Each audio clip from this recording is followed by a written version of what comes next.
Hello and welcome to this week's Another Nine podcast. Would you identify an AI song if you press play on one? Do you think you would?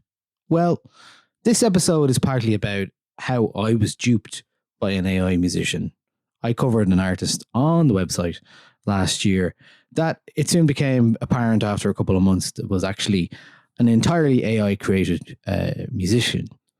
I had to think about how I felt about that. It made me feel weird. It made me feel different. It created a whole new moral and creative quandary for me. How I felt about AI and music that was entirely generated by AI. So what we're going to do this week is talk to Colm Cahalane of the Irish music blog Fort.best and Houseu Records from Cork. Colm wrote a ruminating article on AI on Fort.best, which talks to the artist Kawaii Ho in question that I mentioned at the start, the one that I felt almost duped by. And I think Kawaii Ho inadvertently and relatively innocently duped me into covering their kind of hyperpop music. And when I asked a bit more, basically it emerged that all the music was entirely created by AI with prompts. It was the first time this has ever happened to me. And it was something different. In 20 years nearly of doing this, I'd never encountered that. So there's a whole new idea of how music is generated and we had to figure out how we feel about it all. So that's partly where we're going with Colm on this journey about AI and music. Colm's article on AI is a sprawling one. There's lots to talk about in it. So we're going to cover the Kawaii Ho stuff, but also, what's going on in AI and music now with algorithmic models and how it works. The last time we covered AI in a podcast was 2 years ago, and it was very much a novelty time, a time where we were kind of like, oh, it's gas. AI can make music that sounds like somebody else. And that's still happening, but now people are really creating original music with AI. And that's what I really want to talk about today. It's a scary new world of not knowing whether an artist is making music entirely with AI or not, or whether they're assisted by it, like on the recent Caribou record, where Dan Snate changes his vocals with AI technology. And we all have to figure out the implications and the moral quandaries that exist when we are confronted with this generated art. Just because you can now make a full music project with AI, does that mean you should? Should I be listening? Should you be listening? Are AI musicians just really gifted at prompts? Are the outputs even music? Or just fancy sounds that are drawn from existing catalogs of music that really has no original thought or creativity in them? So AI music is already flooding streaming platforms, social media, and we can't put the cat back in the bag. So what's next? Last week I talked to Liz Pelly about Spotify and the dominance of the streaming era. And I can certainly see some parallels with the time when Spotify was starting to come out. The music industry didn't know where it was at and was trying to figure out where it was going to go next. Spotify arrived and the industry jumped on it, and suddenly it became a very dominant, very real thing. But as we've seen with Spotify and Liz Pelly's book Mood Machine, Spotify will do what it can to reduce royalty rates because their costs can be so high. So what's to stop it from replacing real artists' music on the platform with AI generated music? Is it already happening? Or making their own music to fill playlists? So let's talk to Colm. First, I'm going to play a snippet of one of the songs from Kawaii Ho, which I originally covered on the site. A song is called What If I'm Rich and Famous, and Kawaii Ho is the artist. You can listen to a lot of their music on Spotify, where they have 35,000 monthly listeners, tracks in their thousands. This isn't in any way a podcast that is putting the boot in or saying anything or pointing the finger at Kawaii Ho, the artist, at all. It's just using Kawaii Ho as an example, a real world example of something that's happened to me and something that presented me with a brand new problem and a brand new issue. So that's what I want to talk about here. And that's what I want to talk about with Colm. And here is a little bit of Kawaii Ho so you can hear for yourself.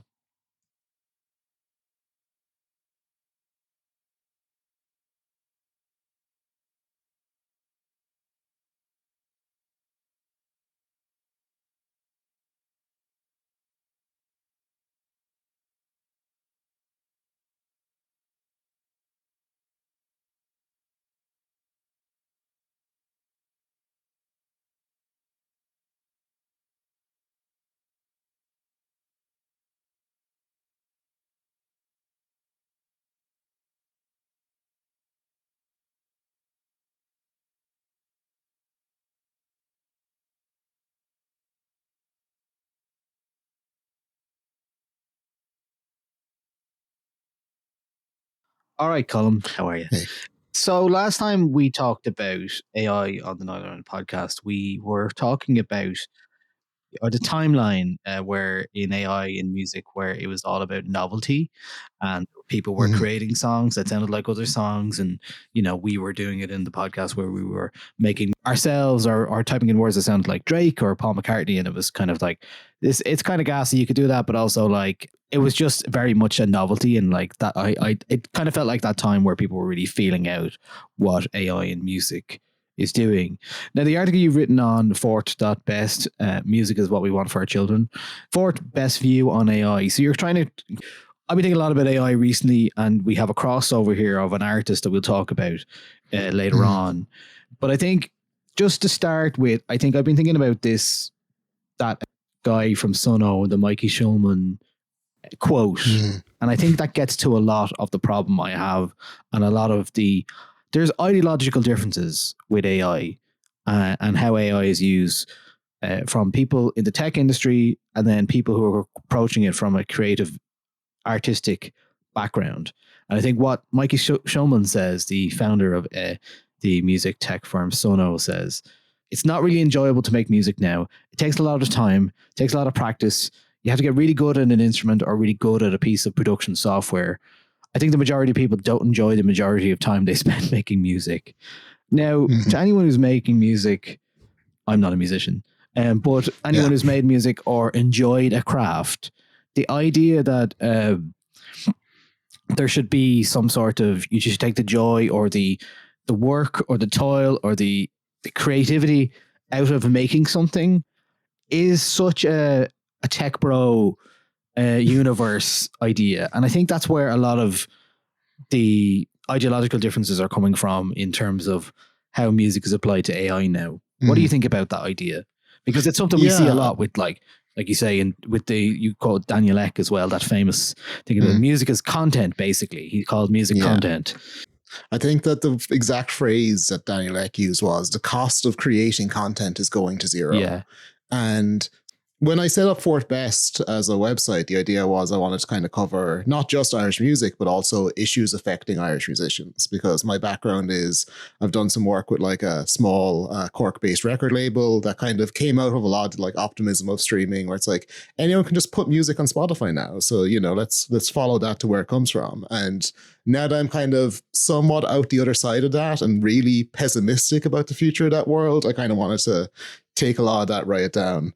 And so when I look at Daniel Ek, CEO of Spotify, saying a lot of these things where it's like the cost of making music is going to zero, the value of music essentially is zero. Spotify won't even pay you out now unless you hit a threshold of, I think, 1,000 streams on any given track, which a lot of artists who are trying to find their feet are not hitting.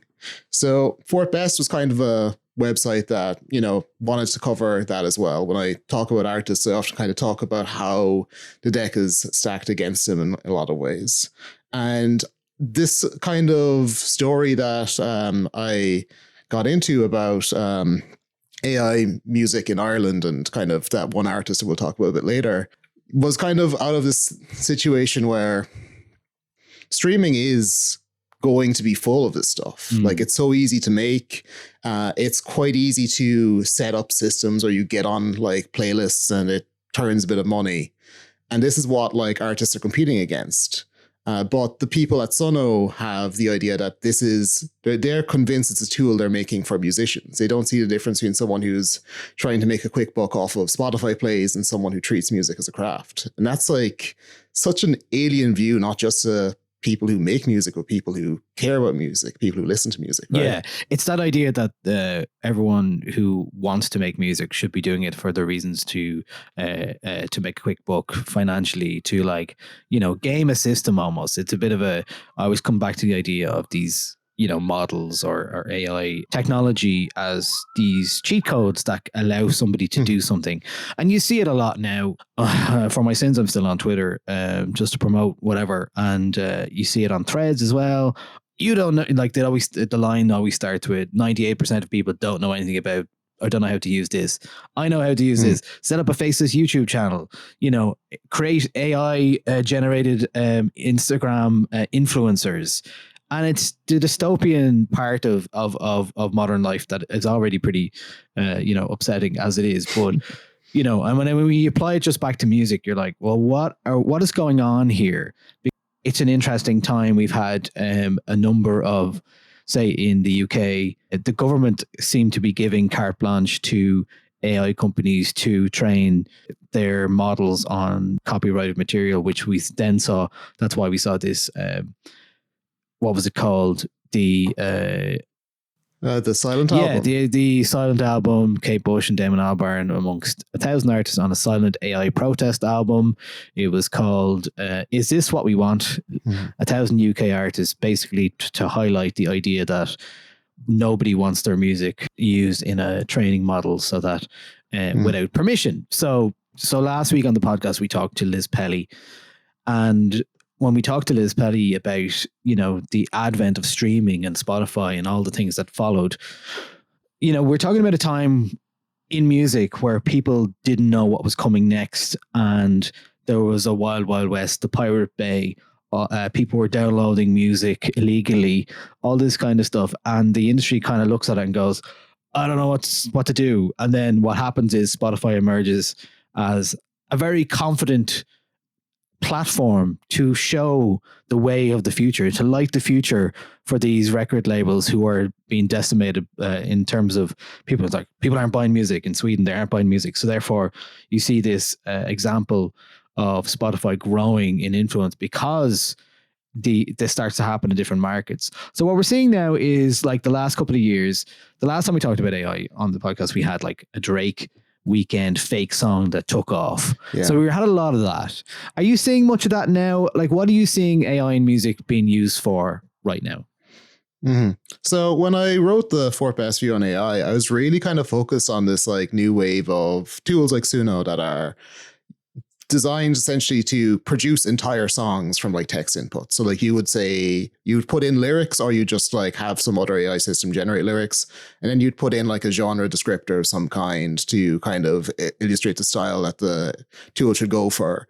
And it puts out like a result that probably sounds terrible. And I've kind of seen some good commentary on these tools, which basically is that like the outputs are pretty much random. They'll get like the lyrics will be what you put in. The genre might sound like what you put in, but you can put in the same input 100 times, get 100 different results. And it's kind of a slot machine as to if anything that comes out is going to be interesting or useful or usable in any way. And so, yeah, when I was working on this, I didn't really even spend much time thinking about like that last wave of things like, voice models, people like turning their voice into Drake's to like put stuff over beats they've made. That is so much more a process of making music. It's kind of, you're stealing someone's voice to do it, but you're like applying it to an actual planned out body of work. Whereas now what we're seeing with like the sort of tools that people are talking about and the sort of things that these models are being trained on, it's the same as what we had with image generation a few years ago. It's put text in, get something out, and there's no expressiveness or control of what's going on inside that, really. Yeah. I've been looking into some of these models, and some of them, the one that I was looking at today was one called Jen, Jen, and that's supposed to be a AI model trained on music that is basically that gets permission. And obviously with that, sure, what that means is you have a lot less reference for music, so that when you try and put in a reference to a specific artist or a specific sound, you don't really get that back. So that's why I think, there's on the one hand, we have these AI models that are being trained on copyrighted music that is, without permission. And this is often how it works. So this echoes back to what I was talking about with Spotify. When Spotify first started in Sweden, they launched with MP3 versions of existing songs, copyrighted songs, basically the songs they downloaded off the Pirate Bay. That's what Spotify started with. And there's a whole history, and Liz Pelly's book, Mood Machine, talks a bit about this and how later on in the career or the in Spotify's journey as becoming this de facto streaming service, they had to take off all of these songs that they had uploaded illegally. So in a way, that's how music works, and how copyright works, because copyright is so the enemy of progress in lots of ways. And that's why we have things like the Creative Commons, reasons to allow people to remix and use existing copyrighted material. But because the music industry is very dysfunctional in how it manages and organizes the copyright of music and songs, that means that like that is why a lot of these AI models then are using questionable practices, let's say, for how they operate. So what examples have you seen that you think are pointing the way forward for what's happening now, whether that's a good thing or a bad thing? It's not something that I really talked about much in the article, but a lot of like why I'm interested in the AI problem as a whole is it's something that's like very visible and easy to understand with music. But my day job is in software engineering, and we see a lot of people like tech bros who talk about the idea of like software engineer replacement, that eventually you'll get large language models to a space where they can do all of the work. And these are tools that people are extremely excited about because they see like these labor costs as things you can cut down. OpenAI said they want like 20 grand a month for a AI agent that can do coding. And so I think that when you look at like the history of these language models, they're all trained on data from, I think for Facebook in particular, their Llama model, like there was a list of like book piracy websites that they were known to use for like getting the huge corpus of text in the first place. And I think we're going to see the same with video AI. A lot of YouTubers have videos about finding out that their videos without permission were put into the system. So with Suno and the likes of them, I don't think they necessarily have ever said where the data is coming from.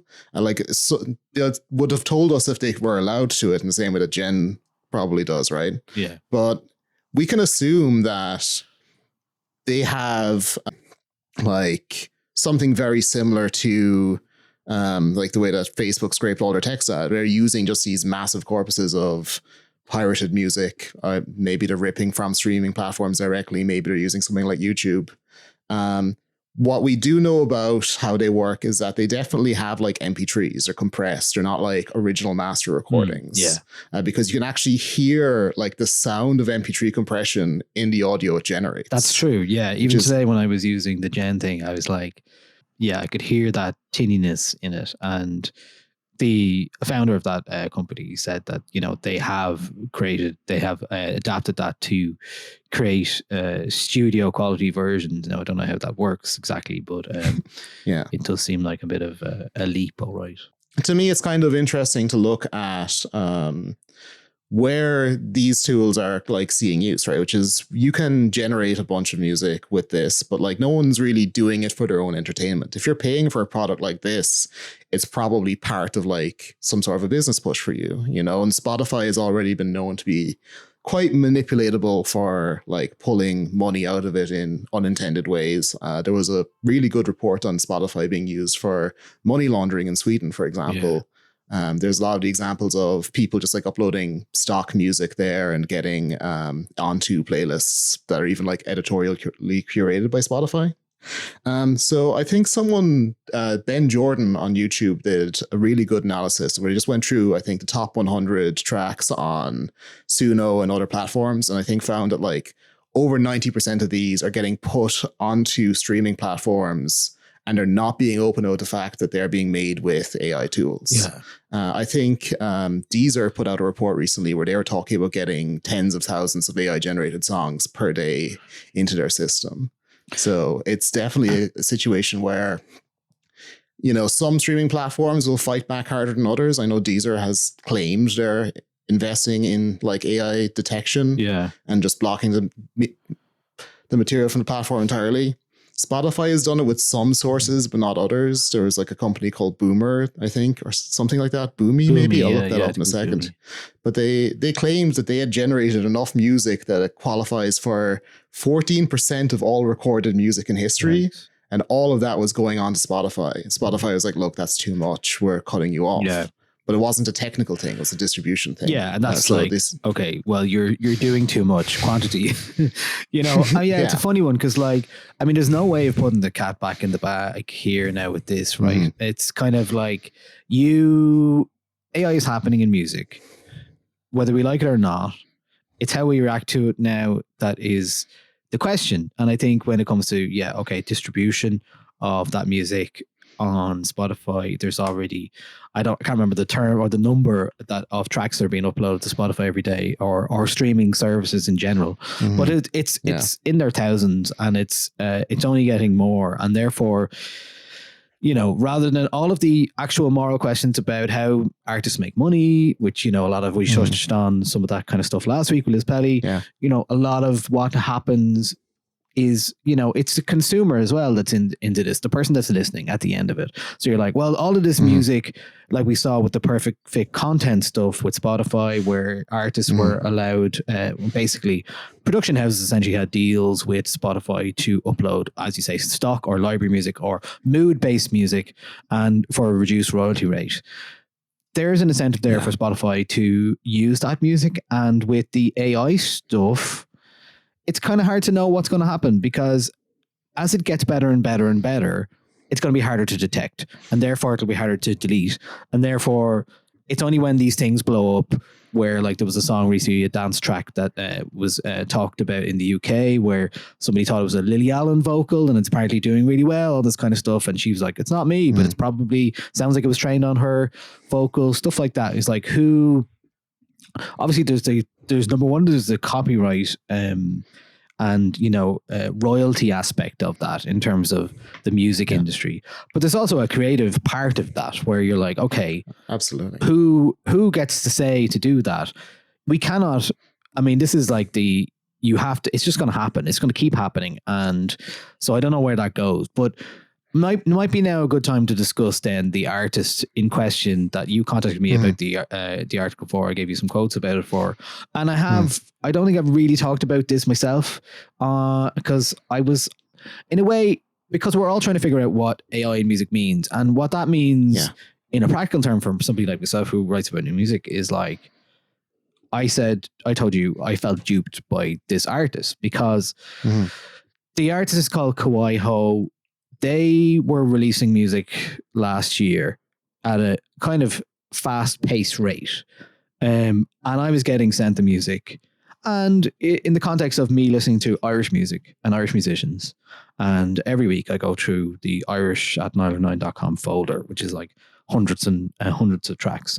And often I hear a lot of different things, and I hear a lot of music that I would consider bad. Music I consider not for me, music that doesn't do anything for me. And then sometimes I'd say, there's like 2 or 3% of that music that I'm like, yeah, I think there's something really good there. So I heard this Kawaii track when I was first sent it, and I was just impressed by this ability, or the creativity in it that was like, stood out to me. It was very poppy, it was very shiny, but it was also very like set. So basically, I engaged with the artist, whose name is Tommy, and back and forth. I can get more specific about this kind of stuff because we talked about it in the article, and I gave you some of the background for the article as well.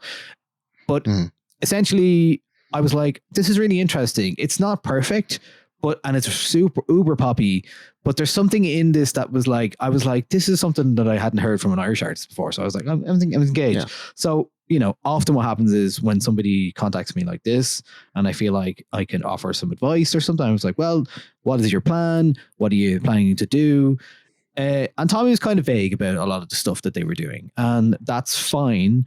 But it just, I had a sneaking suspicion that there was something else.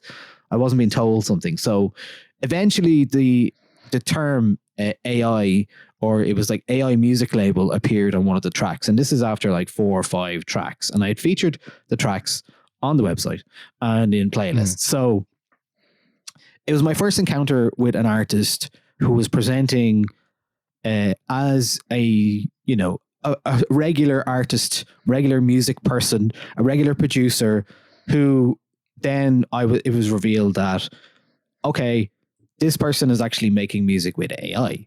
So And I was like, well, what does that mean? It's like, so all of the music that I was hearing was prompt based music, as far as I'm aware. Now, I don't know exactly how it was, the technology that was used or anything like that. But what it was clear to me that the prolificness of the music that was coming out was making me pause, going, how come this artist has just released a track last week, has another track this week? So the prolific output was one thing. But then it was kind of just, the more I listened, the more I was like, something's not right here. So that was the first time, basically, in my 20 years of writing about music, that someone had presented me with this moral and creative quandary. But it's like, what do you do when you hear music that was created by AI? And if you go back and forth with Tommy about it, as I know you did, what you hear from the person behind the music is an excitement about the creation of their ability to do something that they previously were unable to do. So that is, if you're not a musician, you're not able to write songs, you're not able to produce songs. But what the AI tools allow you to do is create a whole character, a whole sound. And actually, that was the first thing I was impressed by. Because I didn't know at that point last year that you could create music that sounded like it lived in its own world. So, it was like from one artist. And that's why I was like, is it AI? Couldn't be AI, because there is an identity to it. There was so that was something I was impressed with.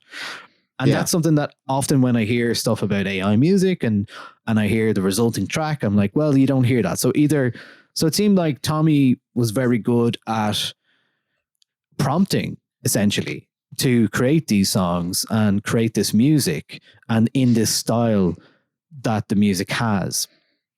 So when I kind of went back to it, I was like, Now, in fairness to Kawaii, they were very much like, as soon as I asked if it was AI, they were straight away, was like, yeah, I was kind of wondering whether I should say it to you or not.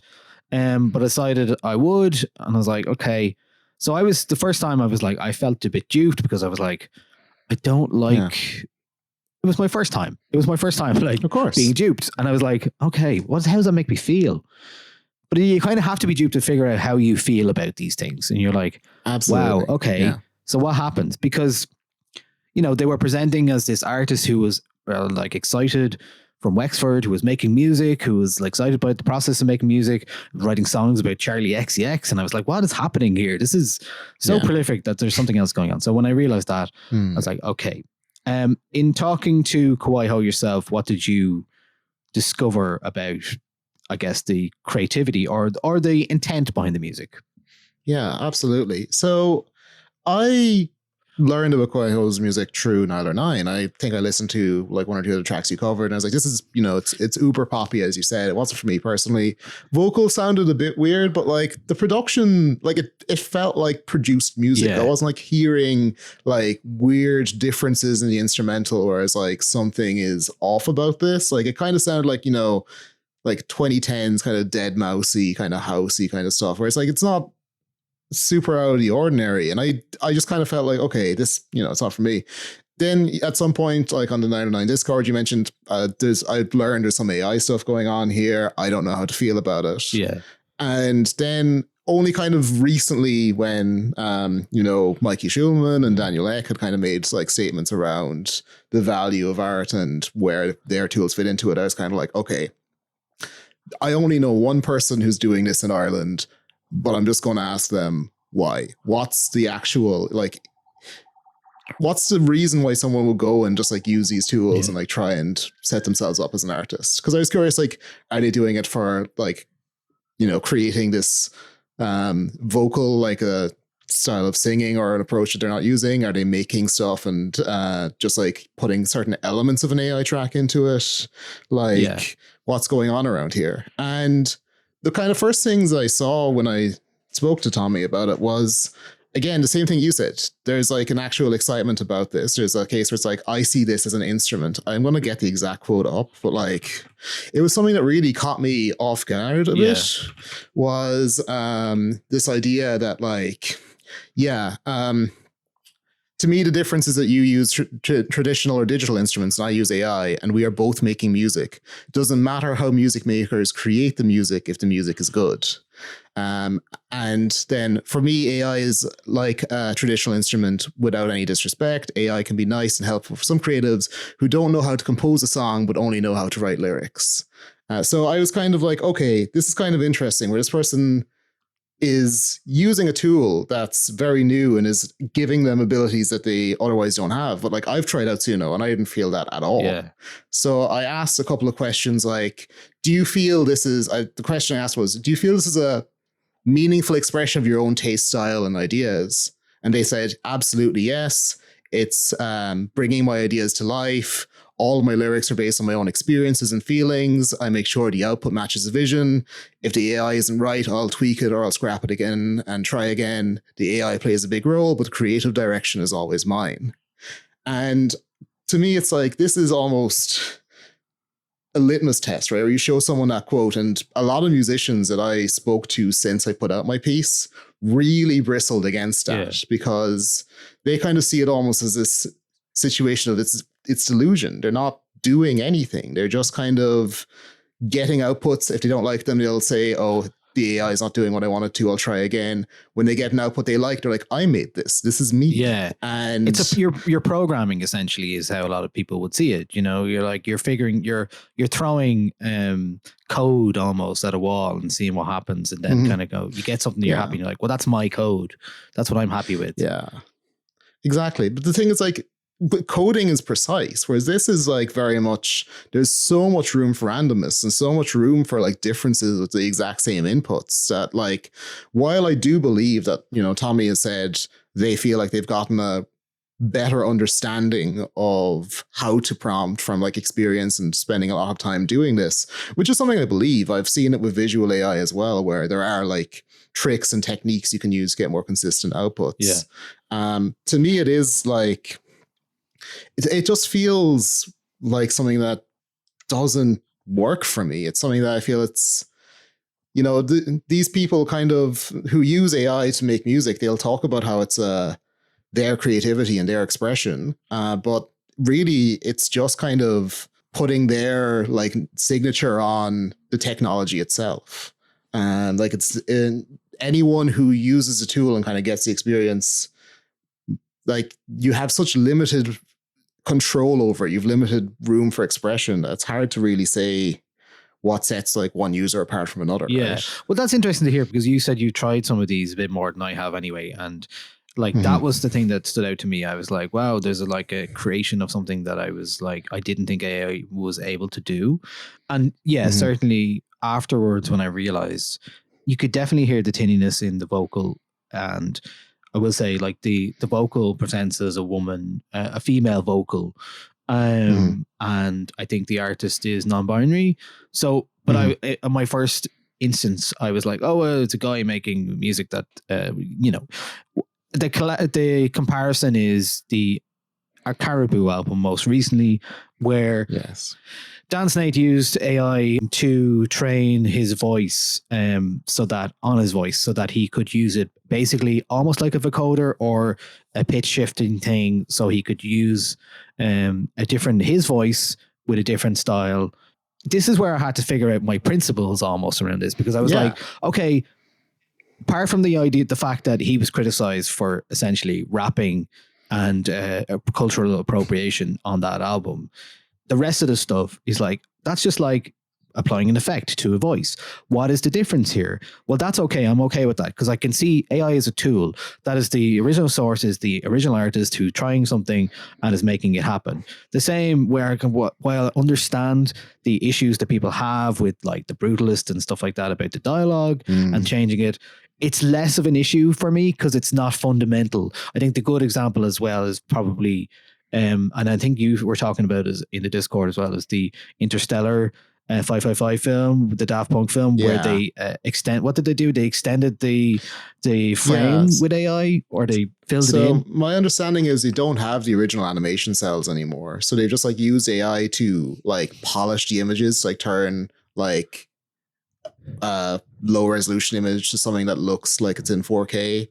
And for some screenshots, it really works. So you can see it. And even when it's in motion, I think people have said it's not as noticeable. But there are some stills where everything's like really kind of weird and blurry. And it kind of just feels like, if they had access to the original work, they would have been able to do a much cleaner job of it. Yeah. So I haven't actually seen the full reproduction, but the trailer did kind of feel a bit off. Well, it does make you feel a bit icky thinking about that, because you're like, well, that's a weird use of that, because it's like you're not filling in a gap, and the same with the Beatles song that won the Grammy and all. You're like, well, that's weird that how did they isolate the vocals? What did they do? Did they recreate John Lennon's vocals? That's weird.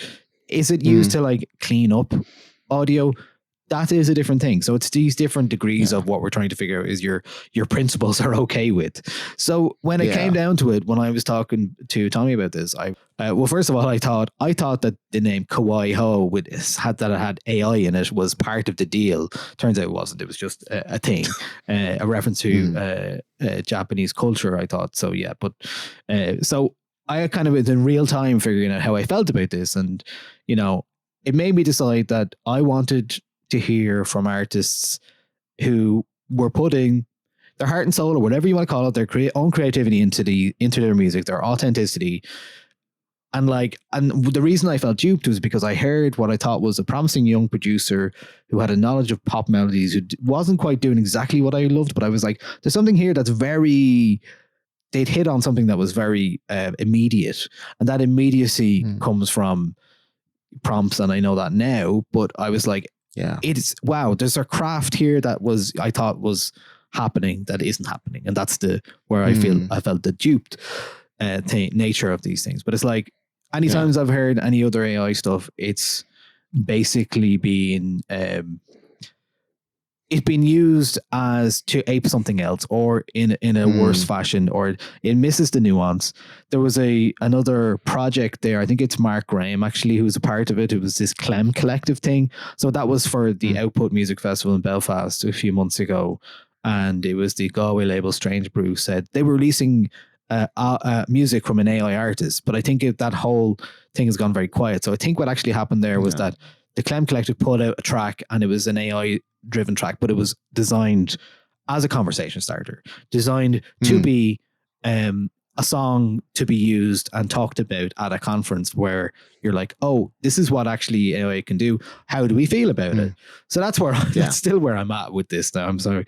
I do kind of know where I come from, and it's not black and white. It's not these shades. It's always these shades of like, okay, was the AI used as a tool? Okay. But it's something I'm totally aware of, because I'm definitely going to have to experience this again in the future. And so now when I'm going through any of the new music stuff I'm sent, and you asked me for the piece as well, I've like, have you experienced much of this? And I was like, and I really haven't experienced a lot of this lately. That's why I think the Kawaii Ho stuff was so interesting, because it was all self-contained music. Have you encountered anyone else doing this in Ireland recently?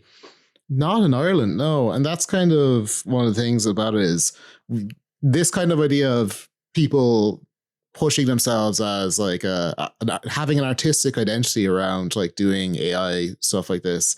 It's not really common at all. A lot of the times you see people who are like doing it from the point of view of trying to make money from music, they will like often try and make it kind of as anonymous as possible, fade into the background, maybe have a ton of these personas on the go.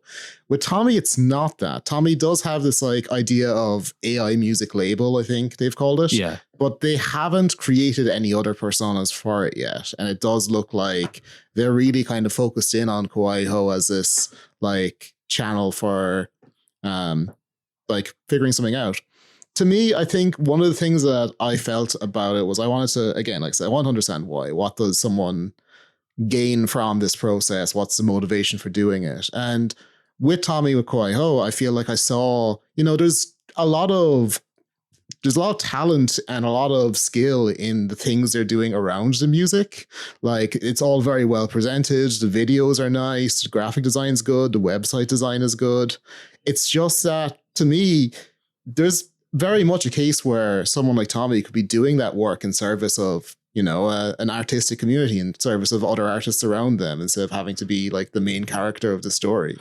Yeah. And I feel like that's kind of a situation where, even though I know that Tommy's definitely better at getting like a specific type of result out of this tool than I am. I'm sure it's a skill that's not impossible to pick up, but there's something there as well.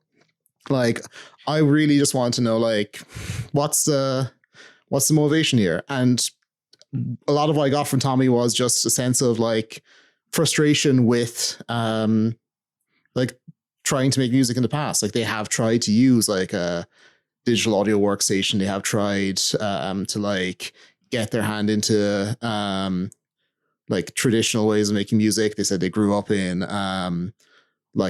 they sang a lot in a choir. They've like tried to learn instruments before, and it just wasn't working for them. And so this felt like something that they felt they had the ability to achieve a goal with, achieve a dream with. Yeah.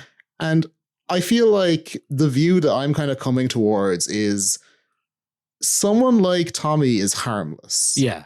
And that's fair enough to say. And I think tens of thousands of people doing the same thing, and like the impact that has on the streaming environment, that's very concerning. And it's really hard to draw the line somewhere between that. Like, I feel like, you know, Tommy is going to get like some local coverage, some playlists, whatever. It's not the end of the world, but it is a bit of a chilling sign of what could be to come, you know? Yeah. And I think that's why we're having this conversation, because I think for people to be aware that it's possible that somebody could be like myself, you know, could be duped by this stuff, but also that, you know, as I said to Tommy, and full respect to Tommy for what they are doing. And, you know, it's not something that I want to engage in. And that's, by hearing this, the facts, that's when I realized, no, I don't want that. I want to hear music from real people who are putting their breath into the music, who are putting their soul, their imperfections, the things that make us all human, that bring us to want to replay on a song, and their whole cultural experience and all that kind of stuff, and not just the algorithmic version of that, because that's ultimately what we're getting here. I think is like this surface level, almost the deep thinking aspect of music doesn't come out, I think, so far in any of the creative music that I've heard. So, like, to get back to an earlier example you gave of the Caribou record, right? I mean, you listen to the Caribou record and you're hearing, I guess, like Dan is using the like voice models and the ability to transform his voice to make types of music that he hasn't been able to do before. But it isn't just like putting in some text and kind of rolling the slot machine until something good comes out. It's still very much his melodic rhythmic intention. It's still his production prowess in a lot of ways. Yeah. I do think on a lot of the tracks, the vocals were like some of the weakest parts of the album. And I was kind of like, that's kind of weird. And then when I heard about the AI model, I was like, okay, yeah, that makes sense. Yeah. But like, it's using technology in a way to like give you more expression rather than less. It's like, I feel like it's interesting to hear Tommy's story, because this seems to be the sort of person that Mikey Schulman is talking about and say like, oh, people don't enjoy the time they spend making music. It's like, it's the people who are just on the onset of their journey. And I'm really concerned that you could take the time it takes to get good at Suno and learn to DJ, or you could take the time it takes to get good at Suno and learn to write about music. And that would probably be a more fulfilling path from my perspective. But I think there just is those ideologies now developing where people are, there's the traditional idea of a musician who, you know, and where the creativity comes from is quite nebulous, and we don't really know where your inspiration comes from. But when you're literally writing it down and typing it out with a keyboard and sending it to an AI model, and then they're creating it for you, there are people who are excited by that in a way that I think, you know, it's like the media literacy stuff. You need to really, and cultural literacy, you really need to question these things, because if we don't question them, then these tech bro lads who are going to come up and make this stuff they're going to take over the excitement of music making, because it's like the idea that anyone could do it. Anyone can make music already. Yeah. Like, you don't need these tools to make music, but what you're doing is you're creating a shortcut in which to game a system. Like that. Well, I keep coming back to that, this cheat code thing of like, yeah, I'm sure it is exciting to make a song, to find something, to make something with Sun or whatever, but the idea, that doesn't mean we should do it. And so, but I think the problem we have now is like last week, Sony said they have issued 75,000 takedowns on AI deepfake music.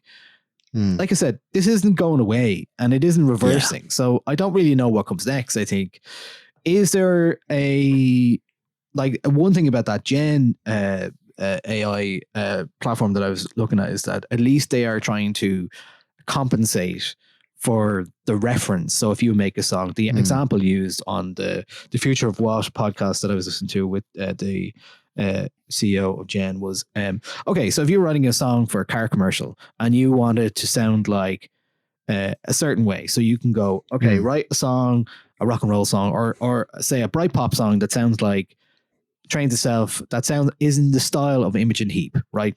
Yeah. And Imogen Heap is an artist, I think, that they seem to have, who was obviously interested in technology traditionally and new technology. And I think she must have given her blessing to be used as a reference. So therefore, if that song gets used, the idea is the royalties will go to Imogen Heap.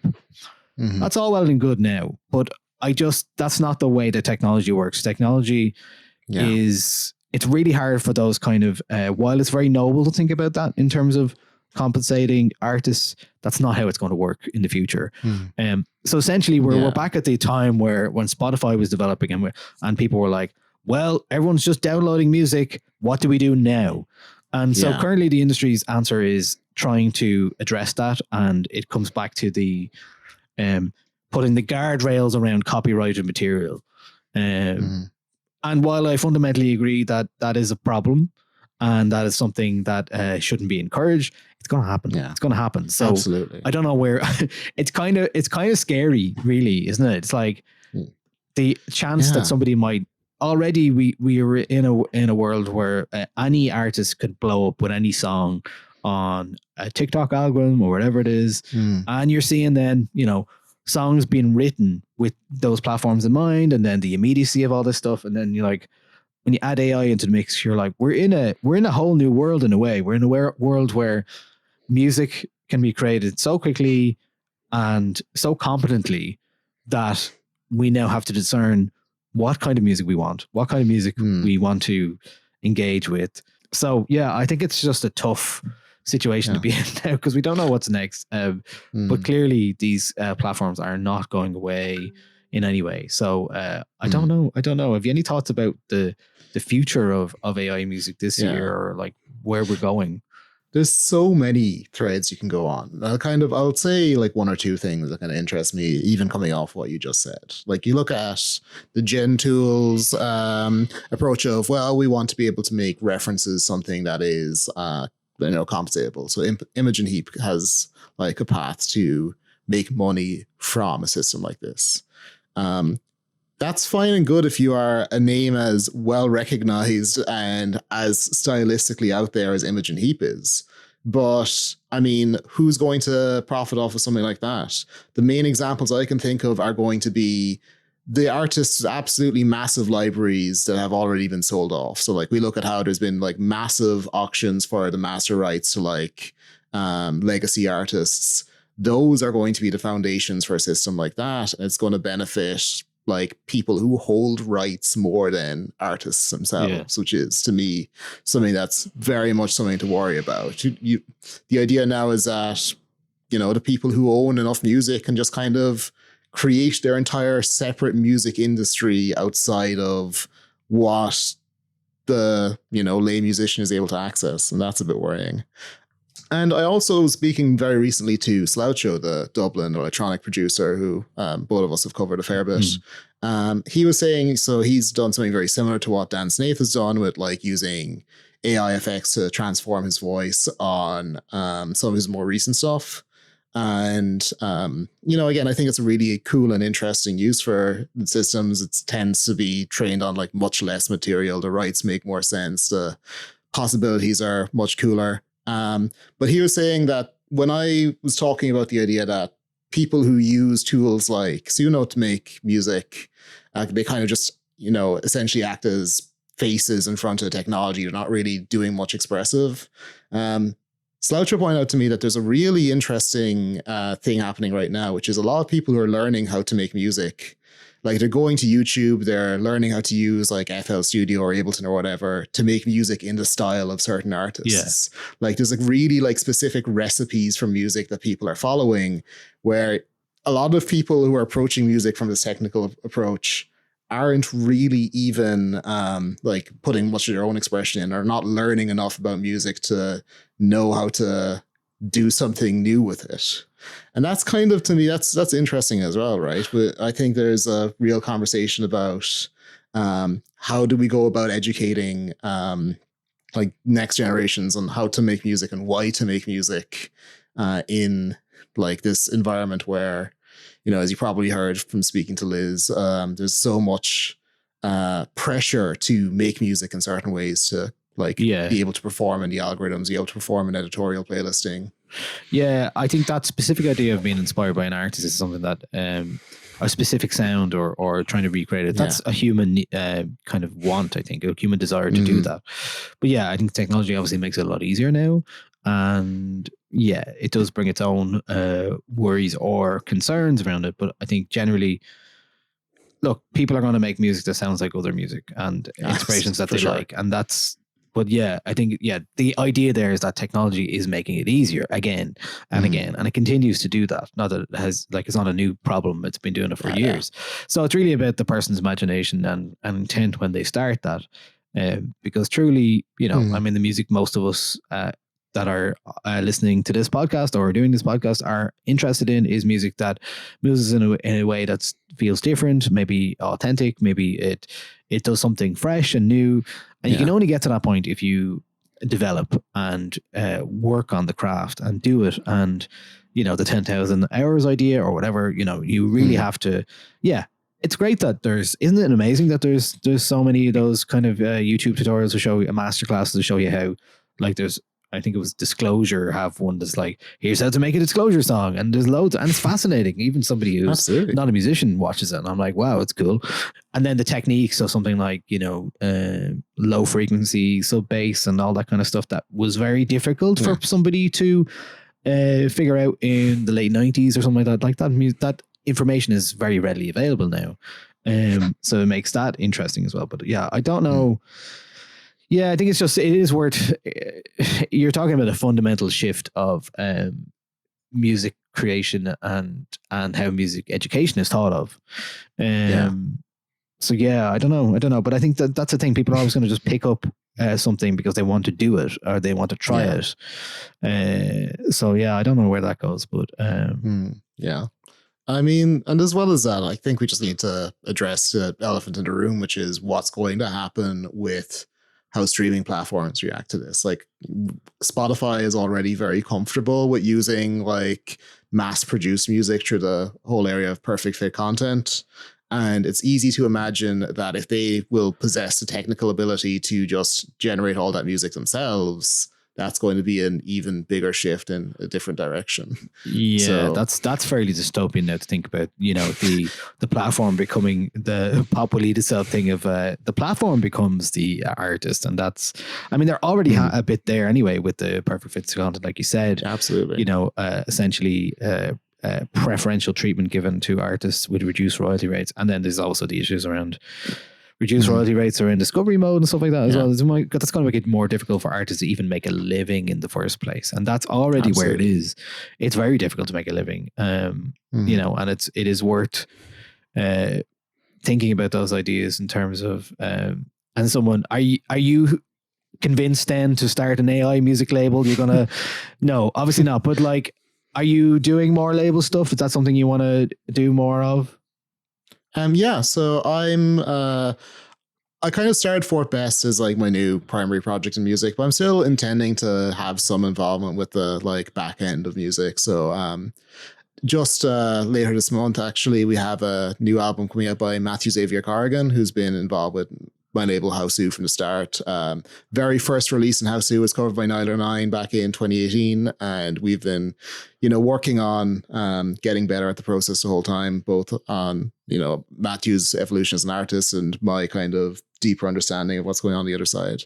I definitely want to always have some role in music, but I feel like in many ways the big thing right now is I see a lot of see a lot of room for people to, you know, we need platforms like yours that have been around for years to help kind of direct people towards music, because Spotify's Irish coverage has really tapered off in recent years since the layoff, since like really gutting their UK and Ireland division. I think now is as good a time as ever for people to get into the business of talking quite loudly about local music, about what they care about the really impressive scenes that are going on here. So Yeah. Fourth Best will probably be where I spend most of my time with music going forward. And that's something I'm quite excited about. Yeah. You've got lots going on there. Fourth.best. And I think, fundamentally what we're talking about here is these questions, what they do for people like us. They make us think about the important things that are that we want to prioritize, and the kind of systems we want to see, the kind of communities we want to build. And I think that's where it comes down to. There's a lot. I feel like we're in this moment with the idea of, you know, I think you talked about recently how you got off Spotify. There's a lot of people with that similar thinking. So we're in a space at the moment where people are thinking about the new, different realities of being a musician, being involved in the industry, writing about music, producing music. So it is an exciting time. And for that reason, that's a very noble thing to be thinking about, and also to encourage. We want to see more coverage of Irish music. Like you said, the idea that Spotify's UK and Ireland editors, many of who we had no idea until, in fairness, festivals like Ireland Music Week brought and engaged with these people and brought them over and introduced them directly to artists. Yeah. That was something that was very useful, because you're like, oh my God, there's a person here. Now, again, but the power of all that as well is the other thing. When Spotify became much more solidified in terms of its impact, I think the idea now is that the playlisting of artists and songs through the Spotify editorial playlist has diminished somewhat in terms of its impact. It seems to be. It seems to be. And Liz Pelly's book suggested that around 2017, 2018 was kind of the peak of that time. So now we're in a different zone. So I think it's just like, it's worth remembering that the artists have the power, that the people who want to do stuff have the power. Again, it's like, you may have heard in the recent weeks, we had issues with Spotify and hosting our podcast, for example. So when we put the power in platforms like Spotify, and then they take it away from you without telling you or whatever it is, you kind of get into this thing where you're like, oh yeah, well, I mean, this is why the reason I have a website, for example, is because if I didn't host all that material myself and all the words, I own that. That's something I can keep. This is why I don't like Instagram only content, stuff that could easily disappear. This is your life's work. You want people to find it in the future. More about Irish music, the artists that I've covered. If it's on an Instagram platform, it'll disappear. You need to own this content. You need to develop it. You need to create it, but most importantly, owning that. So that is what I think is something that is worth listening and understanding about what's going on now and how people should think about creating new platforms and whether it's a Substack or whatever. Obviously, your Substack is hosted on a platform. Your words are hosted on a Substack platform, but I think you can take it off, all that stuff. So those like WordPress. Well, I use WordPress, so there are ways in which you can think about these things, but I think it's super important. And again, it comes back to artists as well, of like sharing and promoting their music and all the things that they are doing around it. You need ownership. You need ownership of all this stuff so that you can control it and do what you want with it, because the platforms are going to come and go. The AI models are going to come and go. So I don't know. It's just something to think about on a wider perspective. Oh, 100%. So And to me, I think one of the big things is like, I found the 909 Discord is probably like my favorite place to talk about music on the internet, just because it's full of a lot of people who share a lot of the interests, are like happy to share stuff they've found. Like even just like stuff like being able to do like face value ticket trading.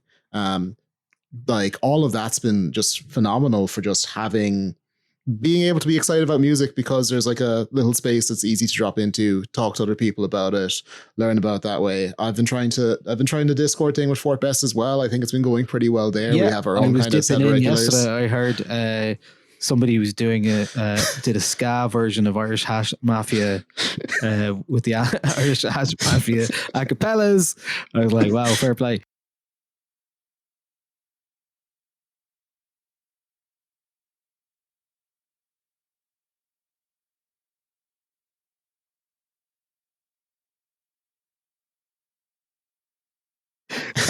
That is, yeah, no.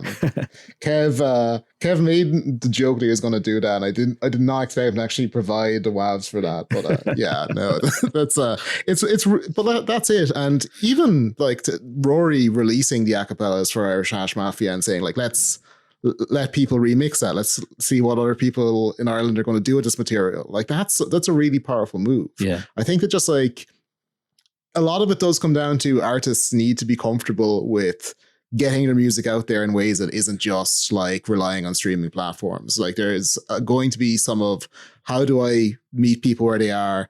And some people are doing phenomenal work with that. I know Maya Sophia's Substack is a really great example of like something where I'm seeing a whole new part of that artist's world through her writing, and I've been like really impressed with that. I think Discord is a really great platform. I switched from Spotify to Qobuz recently, and I do kind of feel weird about how I've like doubled down on doing a different streaming platform. Is that much progress?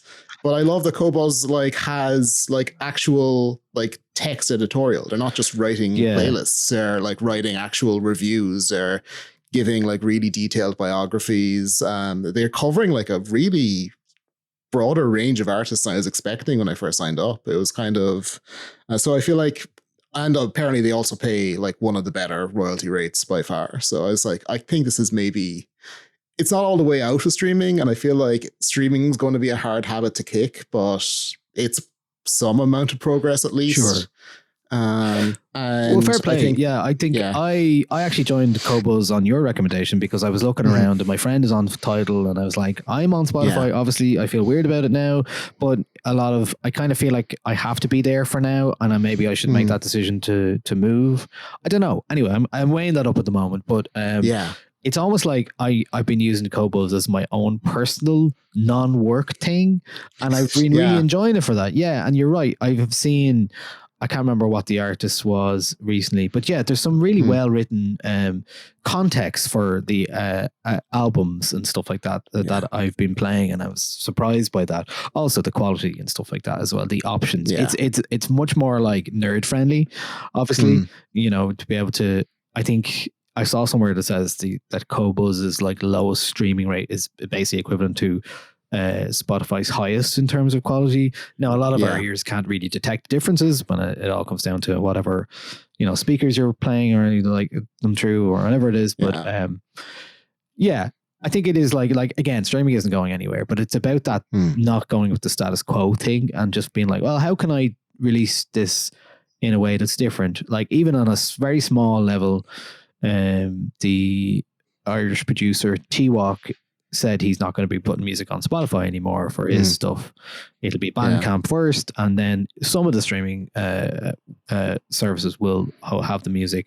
But then you're seeing a lot more of that kind of stuff where people are releasing stuff onto Bandcamp and similar first, and then much later putting on Spotify and those kind of services. So that I think the other one I've seen recently is the band Yacht, who were always very much like involved in like trying to think about new ways to create things. Sometimes it's backfired on them, like when they said they made a sex tape and they didn't.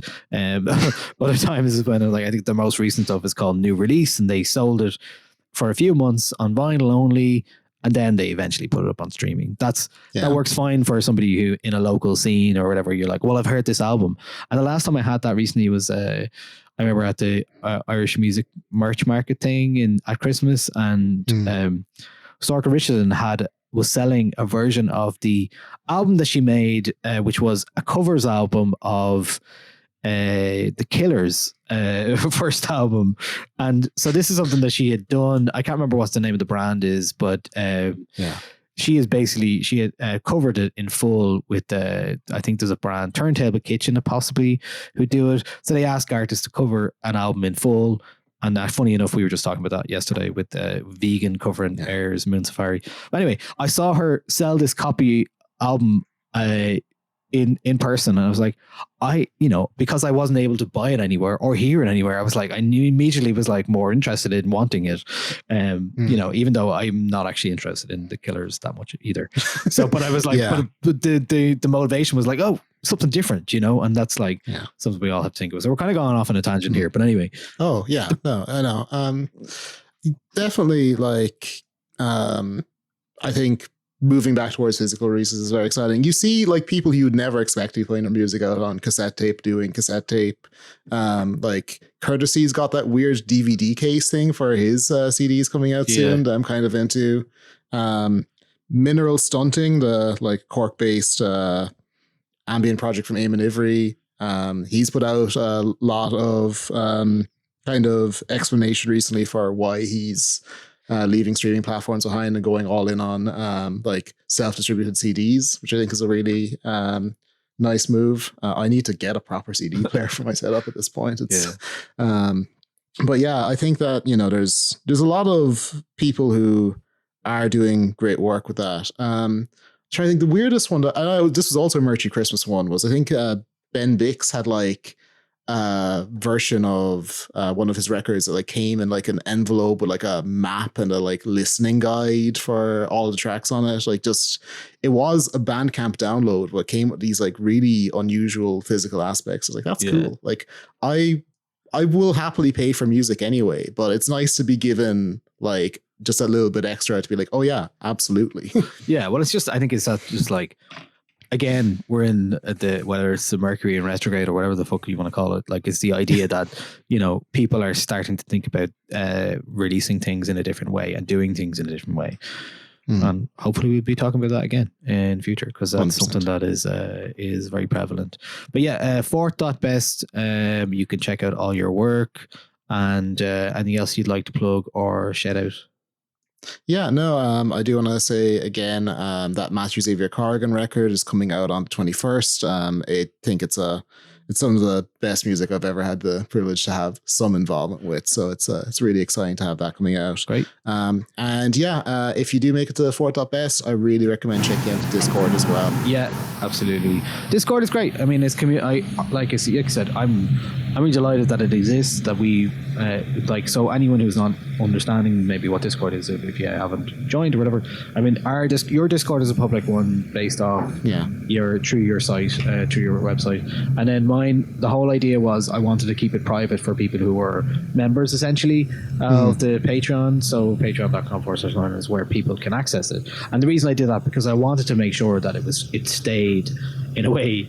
It was an experiment to see what it would be like. When it feels right when we did it, and when people join and as people engage. Like, it's been 2 or 3 years now, I think, that Discord's been going on, and like we've talked before about the music leagues and stuff that are happening there, and the real interactions. And I think that's for me. Like, I used to have an office with people in it. I don't do that anymore because I'm not in a position where I can do that.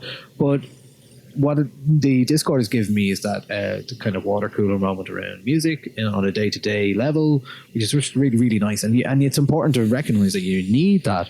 And like, I was out at the Choice Prize last week and I met people I haven't seen in ages, and I was like, wow, you do. It's so easy to forget that like being out in the world is really important when you talk to people who work in music, and again, you hear things about what's happening locally in person that you will never hear in a Discord or whatever. 100%. So you're like, it's really important to just remind yourself to go touch grass metaphorically, and touch grass. I mean, like, just go and talk to people in the industry, Jesus Christ, or talk to musicians, go to gigs. That's all. 100%. So yeah. Anyway, I don't know how we ended up there, but that's where we ended up. But yeah, AI in music. Colm, thanks so much for talking to me about it. I really appreciate it. And yeah, I'll see you in the Discord. Happy to be here. Thank you. Thanks. Last week I would have sworn I was a brand new man.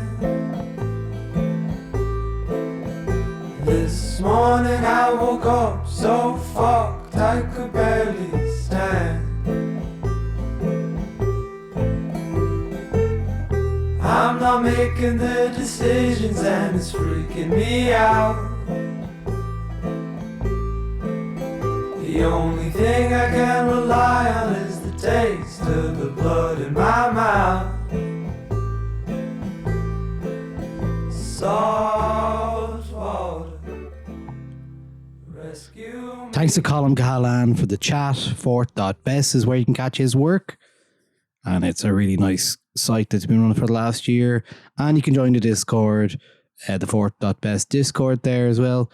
It felt right then to finish the podcast with, rather than an AI-generated piece of music, we played a bit of Matthew Xavier Corrigan's song Salt. That album is out today as time of recording. Matthew Xavier. So yeah, thanks for that. That song's called Salt. Matthew Xavier Corrigan on Houseu Records. And thank you to Colm Cahalane from Houseu and Fort.best for talking to me about everything AI. And as Colm mentioned, he's part of the Niall 9 Discord. The Niall 9 Discord is a private members club, essentially, where if you're a big music fan and you like to talk to people who are into music, sign up to the Niall 9 Patreon. And from a $5 a month, you get access to the Discord exclusively through that. It means the nice kind of private Discord feel means people aren't just coming in and out. It's people are getting to know each other. It's really nice. And I've said it before, I'll say it again. It's a lovely place to hang out. If you've made it this far, you should definitely consider signing up and supporting us. It helps the podcast. It helps me financially.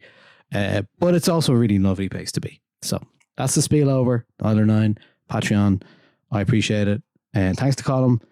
And I'll talk to you on the next episode of the Niall 9 podcast. Thanks. Bye.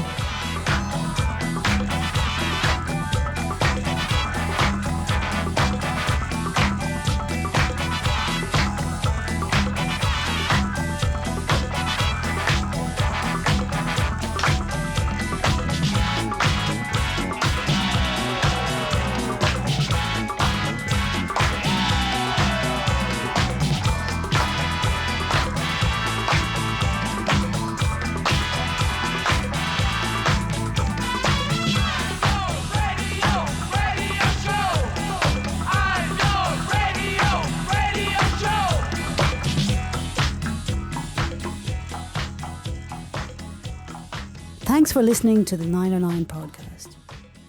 If you like what we do, why not consider supporting us on patreon.com/909.